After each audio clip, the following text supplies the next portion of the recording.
Hello, leader. Welcome back to the Fierce Factor podcast, my series around retail, client retention, and sales optimization in this shifting era in aesthetics. If you've been following along, you have been hearing me talk a lot about building strong sales systems in your practice and doubling down on trust during times of chaos. And today we're going to move the conversation into the overlooked and misunderstood concept of loyalty. If loyalty programs are still a big fat mystery to you, well, join the club. I can tell you right now, you are not alone.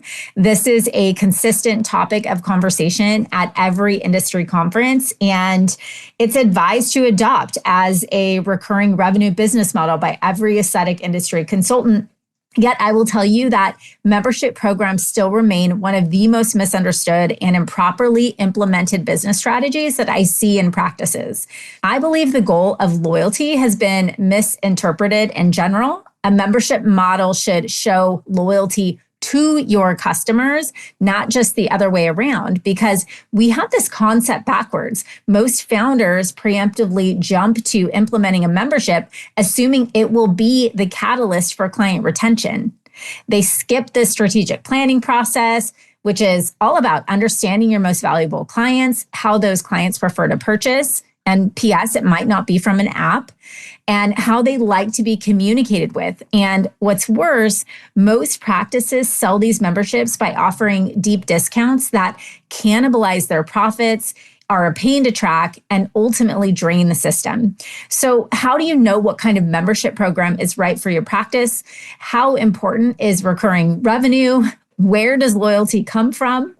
What really keeps patients coming back and referring to other dream clients?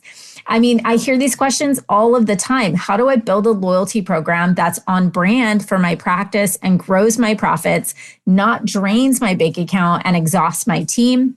Well, it is time that we have an unsponsored conversation about what a healthy loyalty program looks like. One that attracts, values, rewards dream clients who invest at the highest level with your practice, one that stimulates referrals into a raving cult-like community, one that inspires patients to cross-pollinate to various departments and services within the practice, and one that grows the right clientele, drives revenue, and puts cash in the bank. So on October 29th, I'm going to be assembling a panel of real industry experts, the ones who aren't getting paid to pitch a product, but are independently successful female founders who have designed, launched, and sustainably grown loyalty programs that work for their practices. So in this 90-minute session, you'll hear from women with 3 different types of memberships who have accomplished huge milestones through their programs. One who grew to 500 members in less than 1 year. One who increased the LTV, the lifetime value of her customers, by 5x through her loyalty program, and one who has clocked an impressive 78% patient retention rate through her membership and is on track to earn $500,000 in revenue just from her membership alone. So we'll be discussing all the things, membership programs, patient loyalty, launch best practices, like what do you want to do to get this thing kicked off, marketing strategies, value add positioning, and cash-rich business models that build strong value for your company and are also a joy to manage on the back end. So registration opens October 14th, and you will automatically reserve your spot when you download our retail sales playbook at klcconsultants.com/retail sales. So as a teaser to this event and to piggyback on the loyalty series we're running inside of our Fierce Factor Society, I have a special training to share with you today because I can't emphasize enough that in a struggling market, now is the time to sharpen the axe, to double down on the efforts you've been putting in over the first 3 quarters of this year. And here's the thing, we talk a lot about patient acquisition. We talk a lot about online marketing. We talk a lot about social media marketing. And I think that there's just one piece of marketing in our industry that's just massively overlooked, but is so incredibly important. And that is internal marketing to stimulate upsells, cross-sells, and reactivations within your practice. And really looking at the experience that that patient who maybe you've already treated or already is in your ecosystem or in your database. What is that experience that they have when they come back to your office, when, they're between procedures after they've had a treatment done? What kind of marketing is happening for them during that period of time? And so I gave this training as a side note, or a piece of, I should say, a sales funnel training in our academy. And I just thought it would be something that I really wanted to share with you all here on the Fierce Factor podcast. I'm taking one piece of this training that's really all about my biggest pet peeves around what happens when we forget to market and take advantage of the real estate inside of our office to resell, to retarget, to re-stimulate with the patients that we already have. And there are just some things that I have seen done exceptionally well with practices that have stimulated massive growth within the existent patient ecosystem that they have. And some, others who have really missed the mark and really haven't realized it, and just certain things that they've overlooked or that simply have been an oversight. I especially see this as practices start to get bigger and bigger and patient care becomes less centralized. Without a very intentional focus on the client experience, sales opportunities can be slipping through the cracks every single day.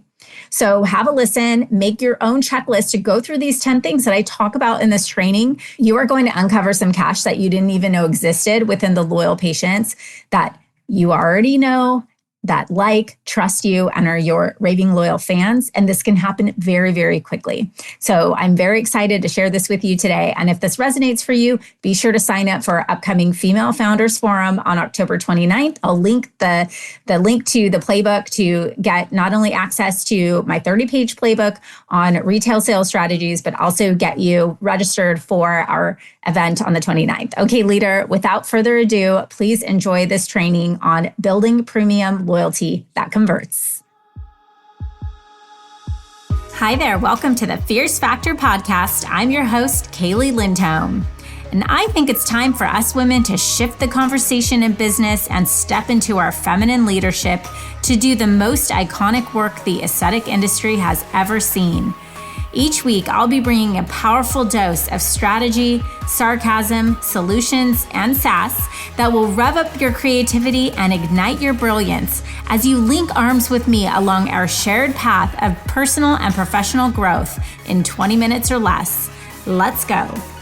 And so I want to kind of frame this up today, this presentation, in a unique way, because when it comes to internal marketing, this is really where you have so much control, right? This is a piece of your marketing pie that simply just needs effort. And if there are systems put in place, I promise you, you will uncover $100,000 this year within the scope of patients who are in your practice. And so what I want to go over with you today are some internal marketing mishaps that I see on a regular basis, AKA my pet peeves. And so I'm going to give you some real life examples. So I have 10 examples for you of scenarios that have happened that I have worked with clients on and have made tremendous impact on ROI when they have implemented these strategies.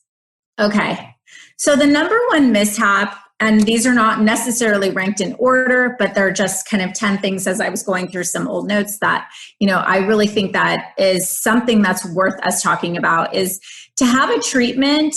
When a patient comes to you and they have a treatment done and then they leave, and then nobody calls them. It's like crickets. Like, how was your treatment? How did it go? Or maybe there's one phone call to follow up with them, but there isn't really a follow-up booked, or maybe they've had a longer term procedure, or a procedure that's more comprehensive. And so they've had scheduled follow-up visits, and then maybe they don't show up, or maybe that's the end of their treatment plan. And so there's really nothing. It's like, okay, well, I had that done a long time ago, and I haven't really heard from that practice.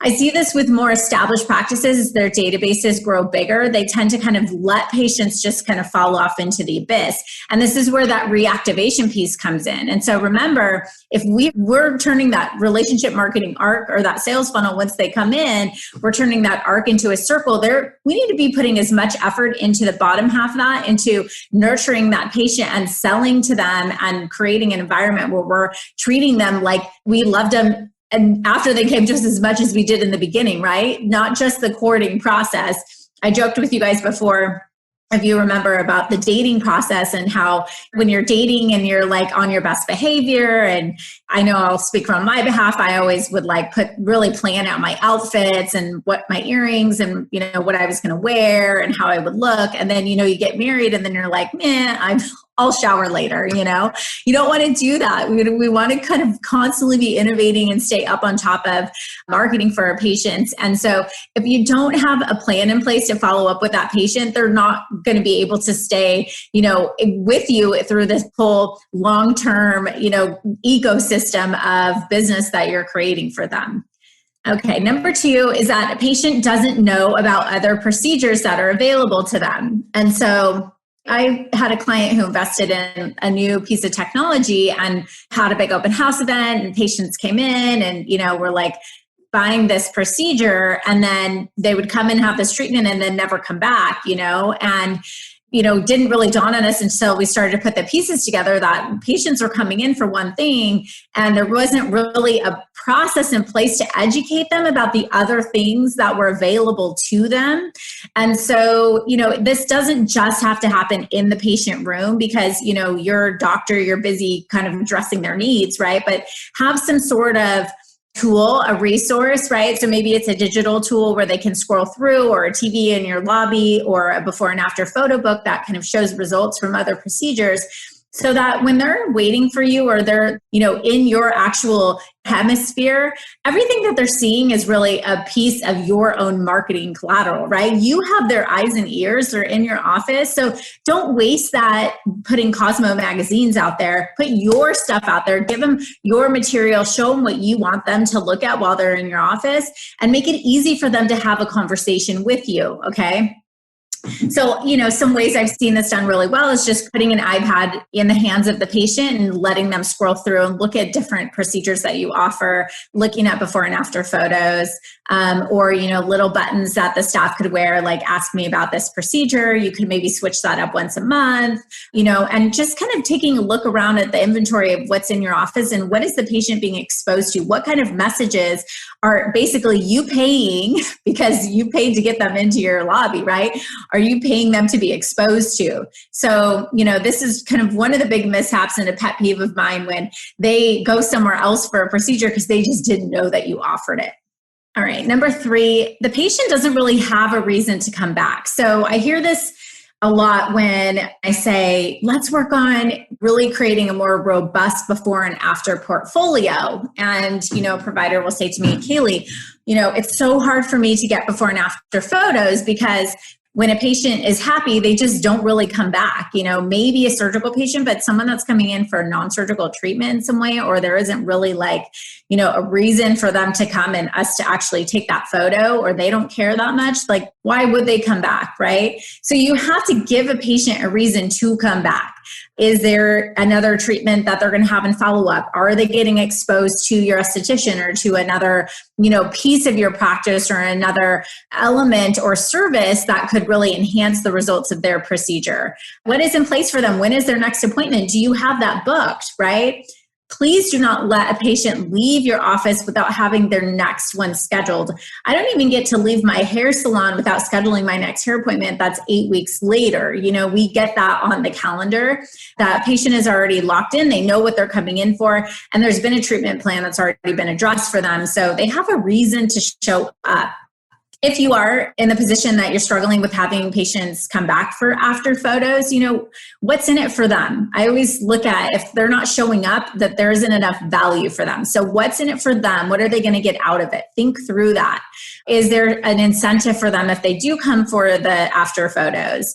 Is it easy for them to come in? Is there another way that they could communicate with your practice that maybe they don't have to make the schlep to your actual brick and mortar, but you could have some sort of like a teleconference, or they could send, images electronically, and maybe there's an incentive for them to do that, right?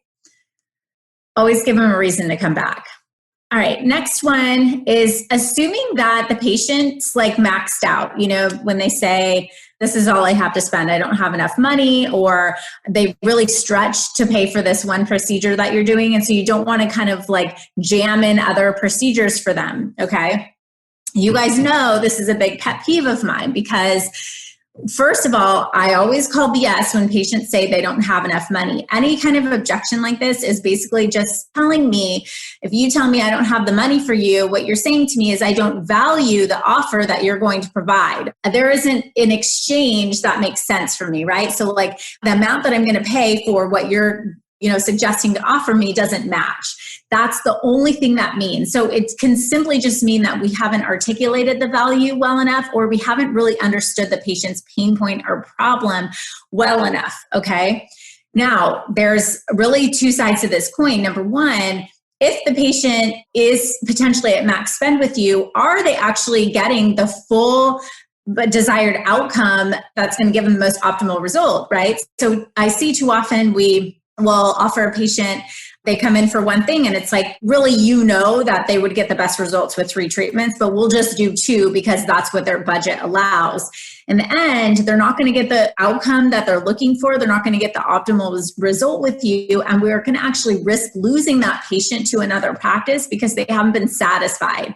So what I recommend instead is taking a look at patients as they come in as what is the value of opportunity for growth within your practice and what are the next steps? I always like to talk with patients about addressing their needs on a timeline and budget that makes sense for them and putting a longer term care plan together so that they know that they're going to get the results and you're the person that they should come to get those results. If you're constantly having a conversation about price with your clients, they're not valuing the hard work, the education, the craft, the skill, and the expertise that you're giving them. And I would seriously consider thinking about even allowing patients to come in and take advantage of you when you know that what you have to offer is worth a certain amount. So just assuming that they're at max spend, don't ever feel bad offering the best solution for the patient. I recommend giving them some options. So this would be the optimal option. This would be, tier 1, tier 2, tier 3, and then they can choose. But making sure that you're very clear with them about if they're not taking the optimal option now, we're going to put a timeline together for you to come back in for those other procedures, because it's not going to be a win for you if the patient isn't happy and doesn't achieve the results that they're looking for. It's not going to be a win for them. And, what we don't want to do is risk them going out and telling a friend and, not really achieving the result that they should by coming to an expert.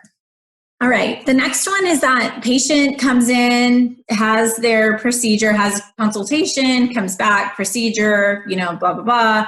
And through this whole kind of like courting and onboarding and treatment and aftercare plan, they're never asked, hey, do you have any friends that would be interested in coming? Do you have a family member? We have this program, right? This referral program or this friends and family program I wanted to tell you about. Who do you think would be, another great client or potential patient prospect for you to bring in to make sure that we give them optimal outcome and result like you have had with us, especially a happy patient. So don't let that go by, right? This is going to be the bread and butter of growing the business organically. So make sure that we always want to be asking and have a system in place to just ask the question, do you have a friend? Can you bring 2 friends or send 2 friends our way and have some sort of, a program in place if it's a referral program or a friends and family program that maybe would offer extra value for those patients. They're on the VIP list, so maybe they get special access to something or a little extra on top of a treatment, et cetera, if they're referred by friends or friends and family. We're going to have a module on loyalty programs. And so we'll kind of get into this into detail. I highly recommend if you don't have one or a referral program that we work together on our one-on-one meetings to get something set up for you. All right. I cannot tell you how many times I have seen this scenario, y'all. It is a true thing. Office is cluttered or dusty. So, true story. I was actually, when I was a sales manager, I went to meet with a practice with my rep in LA, like really hot med spa, and I'm sitting in the waiting room and I look over and it's just a huge, beautiful skincare shelf, like just overloaded, like way too much inventory, but it looked gorgeous and like, it just looked abundant and, so inviting. And I walked up and I almost could see from where I was sitting, it looked like there was like a thick layer of like gray dust. And I thought, no way. These gorgeous glass shelves. And I walked over there, and sure enough, the skincare was collecting dust. Some of the product that had been sitting there, I don't know if they were moving inventory from the back or they were just overstocked and not moving it in the front. I can't imagine that they wouldn't have a cleaning service, although I know some cleaning services won't actually touch your inventory. And so I went up to the front desk and literally asked on my own the receptionist to give me some Windex and a rag so I could clean at least the bottom shelf where I was sitting and I was looking at that product. And it just gives the impression that things are stale, that there's not innovation happening, that it's not a sanitized environment, right? Same thing with clutter. And even if you think, we had a client one time, just went in to do like a strategy blueprint with her. And she said, oh, well, come meet, took me through a tour. And I walked into her office and she had to like move stacks of paper for me to sit down at her desk. And she had the door open, and sure enough, patients are walking by. And the first thing that I recommended to her was to hire a service to come in and clean up and get organized. This is a sign that, quite frankly, of laziness. It's a sign that I'm disorganized, that I'm not on top of my business, that I'm not managing my time well. I don't really subscribe to productivity, right? There's a lot of signals that this is sending to patients and to your team. You want to build a loyal clientele that wants to come back and be a part of, this experience with you. What are we showcasing? Is it our best self? And you do have trouble with like the organizing, there's plenty of companies you can call and ask for help, or even have your team get, you electronic or on a system that would free up space and give you just a better visual environment for patients to be in. So definitely just check. One thing I do recommend doing is just, even if it's once a week or once a month, coming into your practice in the morning, sitting in the lobby where your patient sits, and just having a cup of coffee and spending 5 or 10 minutes looking around, taking in, all the views. We get used to seeing things. I know I do this in my house. I walk into my house and there's that picture that's crooked, or someone will say, oh, look, this is a great picture. I'm like, where is that? I don't even notice it anymore. It's the same thing in our business. We're moving in and out so quickly. Sometimes we just don't notice it, or we get comfortable with the clutter or with things sitting around. It just doesn't bother us as much.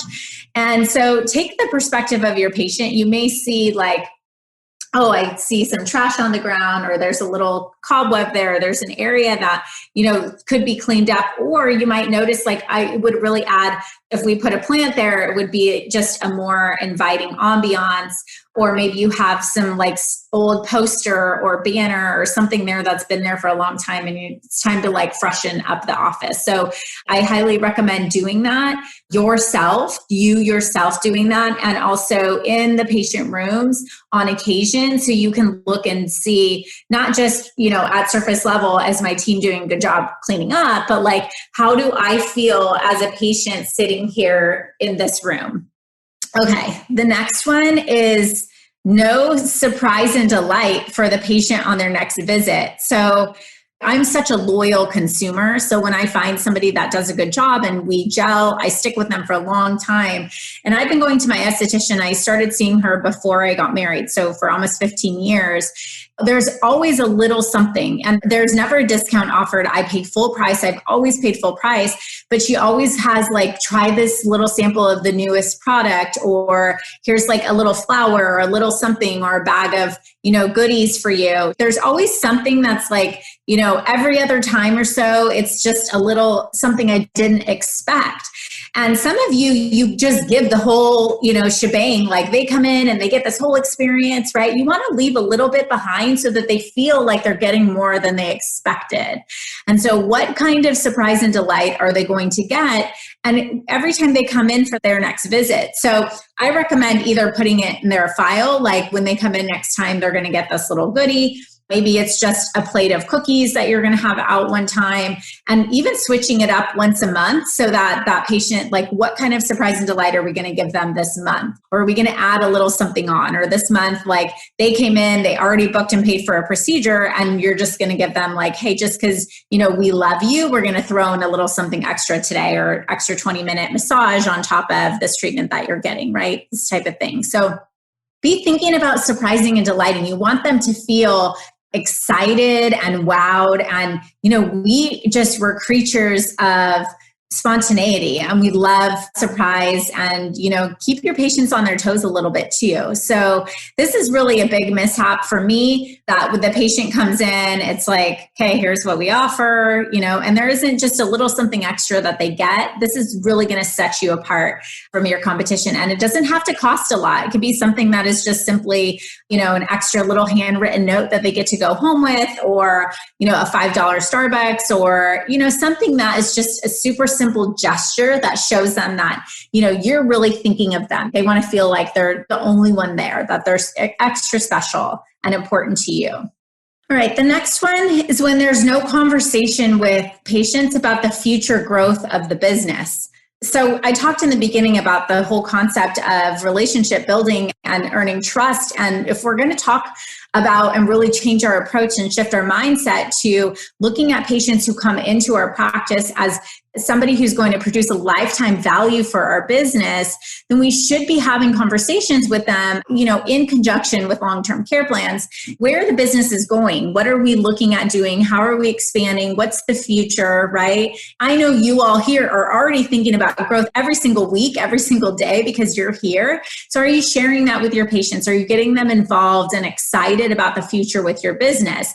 They want to know that you are forward thinking, that there's going to be new things for them, new opportunities. Maybe you're looking at bringing in a new device. Nothing better than actually talking to your really valuable clients about what it is that they need. And what are your friends talking about? What's going on out there? What's the next thing we should bring in for you, right? Again, being obsessed with your customer, but having this conversation intentionally about the future of the business. I don't think that there's really been a more important time than right now, as we've gone through a turbulent 2020 in this kind of year. Even I know most of you in this academy are having just breakthrough record months following the pandemic. And you're showing your patients that, look, we're in really good position. We've remodeled our practice. We're doing this. We're adding staff. We're doing all these things for you. And we want to make sure that that you're in a safe place. We will gladly take the money for your loyalty program, and your membership will continue, and you will continue to get the services. This is an unshakable future that we have together, and we're going to be here as a partner with you to continue to grow and innovate for you. So this is just a really great conversation to have. And I would say even opening up this conversation with your team, certainly in the beginning, so they know, what's going on in the future. Again, always vision casting for them, and giving them the green light to have, aspects or elements of those conversations to get the patients excited about where the business is going. All right.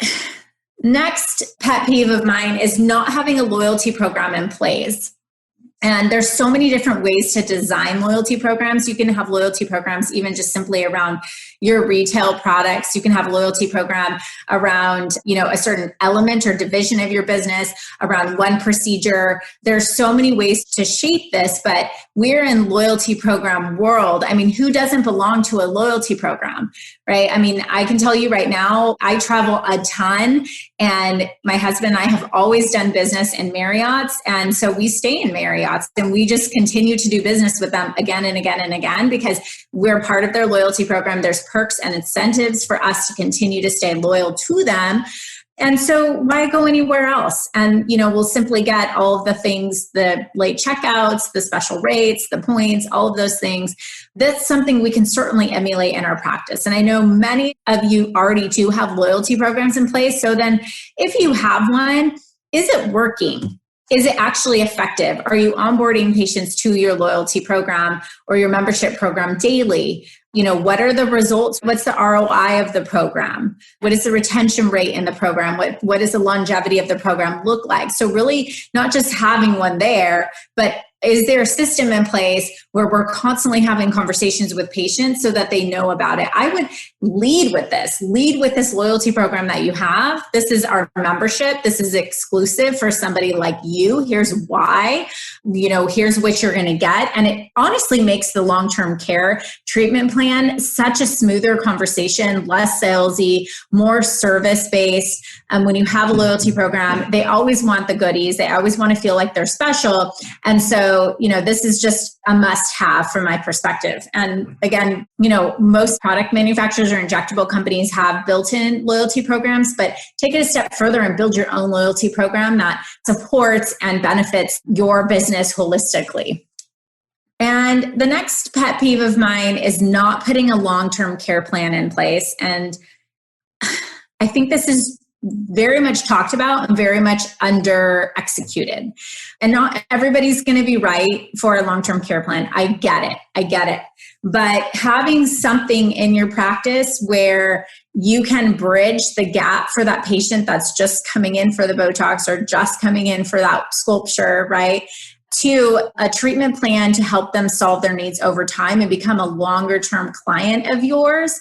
If you have a tool in place that's going to help you have that conversation with them and uncover some deeper needs and problems that they have, it's going to open up opportunity for you to really address a lot of these other pet peeves or these mishaps, right? Like patient not knowing what else is available to them, assuming that the patient is at max spend, treating the patient like a lifelong client and being able to actually evaluate and calculate, what that client is worth, getting more referrals from patients. To me, it all comes down to at least having a system in place where they're on a longer term care plan. So sometimes it just takes building out even like a prescription for what your business has to offer. There's different ways to create this. I'll get into more detail in another module. Are you talking about long-term care with your patients? Are you thinking about them as, what is the lifetime value if they're going to continue to come in and buy skincare from you and buy non-surgical procedures, buy supplements, have their body composition checked, or, all these kinds of things? What is that worth to you over time? And if we start thinking of patients like this, like long-term bond and relationship and really understanding them, that's where these beautiful referrals, high-end clients come. And so I really think this is a big mistake on the internal marketing front if there isn't a long-term care plan in place for the right types of patients who would benefit from them. And then finally, never raising prices or just always discounting. Okay. So when you're not raising your prices, one, there's, inflation. There's the cost of your business is raising. You're bringing in more people. You're acquiring new technology. You're getting new devices. You're getting new softwares, right? You're hiring consulting. Your costs are going up. And in the meantime, you're just keeping your prices what they are because that's what they've been and they've always worked and no one's ever said anything to you. But in the meantime, your competitors are raising their prices and you're moving, your market position is changing unintentionally, right? Without you even realizing it. We don't need to go into more detail, but if you look back at a lot of the branding work that we've already done and brand positioning, there should be an intentional strategy about positioning yourself at the higher end of the market for the perception of quality. And so it is a natural thing. And it literally, I think we overthink this, right? Like, well, I don't know. How do I raise prices? When do I put it out? How do I, it's literally change of a pen stroke. That's it. It's very simple to change your prices. You simply, a 10% increase is going to happen. Maybe you can do like a sales conversion event, like, the price on this specific procedure is going to be going up. If you want to get on it now, here it is, but prices are going to continue to go up. The other kind of mishap that's related to this is always discounting. And the patient comes in and they're sitting there like, okay, well, I'll get that. And you're like, you're negotiating with yourself. You're giving them a discount. They didn't even ask for it. There's no reason for discounting. We're just doing it, right? This is a slow, leaky, road to closing profit margins, to really losing our trust with patients because they don't believe us and they don't believe in our pricing model and the quality of the services that we're offering. And the other thing that happens is I've seen this with actually many of you in the academy. You're doing Botox days or you're running your monthly, sale on something like that, right? Like on a filler. And they're just now waiting because you're conditioning them like, okay, well, I'm going to get that monthly special. So I'll wait till that comes out. I'll wait, right?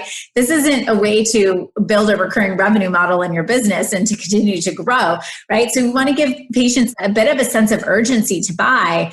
So if they know like prices are going to go up, This is a really nice strategy on the surgery side when you're going to raise your prices and you have a pipeline of patients who've come in for consultations, and you can let them know that prices are going to be going up. If you're still interested, we have a couple of, spaces available to get you in at that rate. But, obviously that's why you want to put a timeline on quotes as well when you give a quote to a patient. But we don't want to condition patients to be seeing discounts. I don't agree with discount, as you guys all know already, at all. It makes me cringe when I see you guys discounting on your Instagram. Please don't do that. It's just about value, right? Instead of discounting, look at that little tough love here. If your knee-jerk reaction is to discount, instead, before you offer that discount, think about how can I better articulate the value of what I have to offer so that the discount isn't necessary. I think discounting is kind of the lazy way of hoping that somebody will come in, but it doesn't attract a better quality patient. It doesn't attract a more loyal patient.